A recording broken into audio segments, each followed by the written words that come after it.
It's visual. It's you could feel it. There's times you can smell it. I mean, you know, like, 'cause there's like a psychological part of magic as well. You know what I mean? It's everything. It's limitless, and that's why it's magic. To entertain people, I like to make people happy. So I think one of the big things is just to be able to show that to people. You know what I mean? And to get them to feel a certain way, to get them to feel the way that I felt when I first saw my first card trick, coin trick. You can't explain it. I don't know. It's you're like nervous and you're kind of scared, and but you're also happy, and you're happy that you're making the other person happy. It's such an incredible feeling to like be able to perform an effect or a card trick or coin trick, whatever you're gonna do, and then have complete disbelief of what just happened, and they can't get that out of their head. That's an amazing feeling as a performer to give that to somebody else.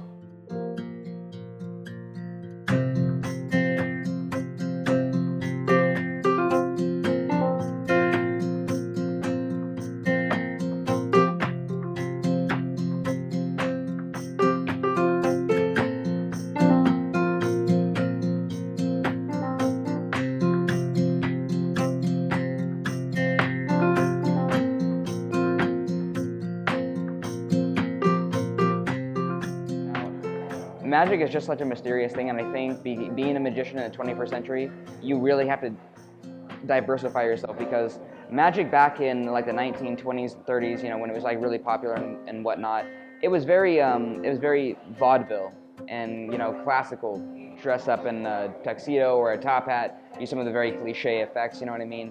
And that's what most people refer to in their brain when they think of a magician. If I come to you and I say I want to see, would you like to see a card trick? A lot of the time I hear, I've seen this one before. So I think in the 21st century, it's it's definitely marginalized, but I think that's where we like concentrate all of our energy. And then once magicians go out there and do something, we can do something like really amazing, and that's what really like kind of blows people away, I think.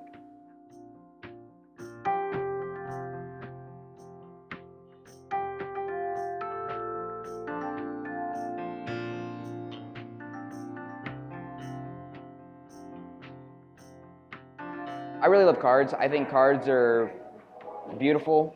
They have a really long and rich history. Each card is kind of designated for a specific character. I feel like cards are very versatile and you can do a lot of things with them.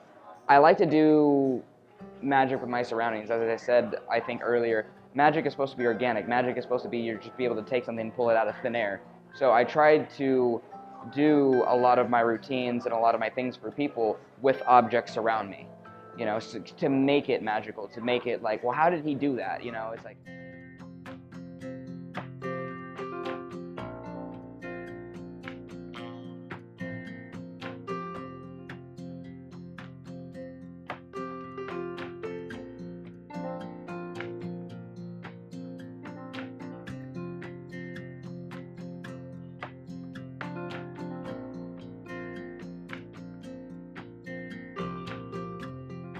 Yeah, it was my junior year. I started the Western Washington Society of Magicians through the Associated Students, and it's actually taken off a lot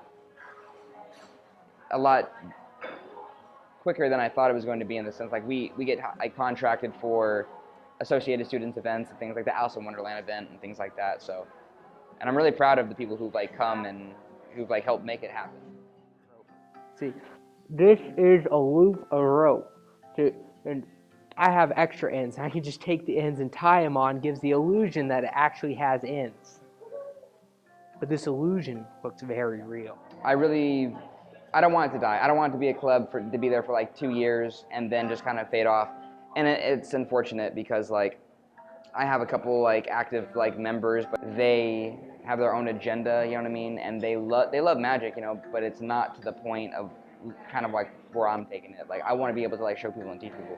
And so with this last year, I'm trying to gain a lot of momentum and get a lot of members to come, and hopefully within that I can have like a concentrated group of people who like want to continue on this legacy of this club.